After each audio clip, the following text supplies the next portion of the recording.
let's just assume for a second she's going to stay here. And this is where a lot of people say, yeah, that's great if home values go up, but I think that the home values might crash. She's capped at whatever the value of the house Yeah. is. It's actually like it's an insurance policy regardless. It is exactly an insurance policy. So the kids will never owe more than what it's worth. If at 87 she needs long-term care money, she's got $87,000 left over, even though her house has cratered in value.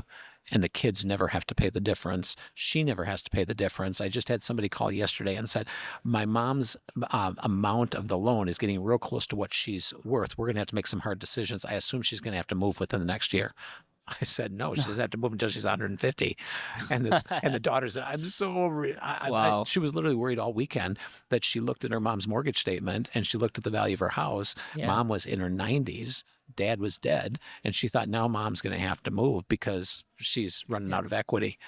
Well, she still gets a monthly check and she's going Wow. to continue to get that monthly check, even though her house is worth less than what she owes. Wow. And that's where people get confused is that, well, this goes well if everything goes up. What if house prices don't go up? If most of the time they do, but if they crash, you're still protected. Yep. There's no downside. I was just in Las Vegas. If there would have been a casino out there that said you're guaranteed not to lose, you're not guaranteed to win, but you're guaranteed not to lose, I would have went to that casino, and I'm not a Right. gambler because you're guaranteed not to lose. Right. That is what happens with a house. We guarantee that you will never lose. You can use your equity. You can use all of your equity, but you're never going to lose. You're Right. never going to get kicked out no matter how old you get. You know, you mentioned something that I never even thought about. So when it comes to planning and, you know, God forbid someone needs to do like the Medicaid spend down and stuff, the house can be attacked. But if you're proactively doing this, they can't come after it if it's in That's a reverse correct. mortgage. It's a non-countable asset. So in fact, right here, let's say that there's a $662,000 loan balance and she has $300,000 countable. She can pay that in without the 5-year look back. And all of that goes in to the $300,000. She makes a payment and 100% of it now is a non-countable asset. Wow. So any kind of Medicaid planning, people say, well, is this going to solve the problem? There's no one magic bullet that solves It's a Medicaid tool. problems. Yeah. But you're a lot better off with having a reverse mortgage than not having a reverse mortgage if you run into long-term care like my mom and dad did. Where's the negative stigma come with a reverse mortgage? You would think that everyone's just screwing people when it comes to this, and I'll be honest, when you do when you hear the TV ads and stuff, sometimes you're like, ugh, Looks slimy. It looks slimy. Where do people go wrong when it comes to reverse mortgages? Two ways. The first way is right here. They're expensive. When we say it's too good to be true, it's too good to be free. $22,000 has to be paid to the FHA out of your equity. You don't write a check for it, but out of your equity, we take the first $22,000 because that is the insurance that guarantees everything that I just talked I about. see. So you're paying an insurance fee. Some financial advisors call it a put fee. You're guaranteeing a future value of your house. So you have to give up 2% of the value of your house. There's a small origination fee, and then there's other closing costs, appraisal, title, everything else. So a lot of people say, well, that's expensive. I paid $32,000 for a $431,000 loan. No, you didn't pay that for the $430,000 loan because look what happens over the time. It continues to go up and you get a lot bigger loan. If you live to be 90, you got a $1.6 million loan guaranteed regardless of what happens to the value of the house or the general market. Yeah. So that's really the powerful thing. This lady is going to be protected, be able to stay in her house for the rest of her life, no matter what happens, if she wants to stay.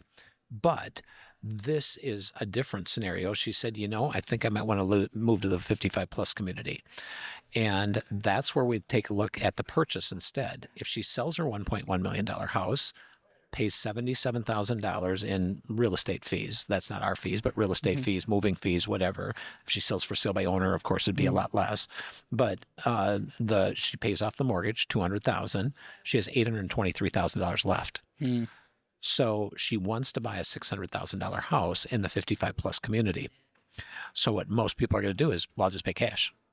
And that is one of the foolish mistakes that people make in retirement. I just pay cash. Yeah, and they brag about it. I want to put you and Dave Ramsey in a room because that would just be, you guys have the most opposite opinions when it comes to peace of mind. Like, your heart will race if you had a paid off home, and his whole definition of success is having a paid off home. It just drives me, it's just funny to me. Well, the good thing about Dave Ramsey is I published an article at NASDAQ.com about 3 or 4 years ago, just scathing against what he said about reverse mortgages.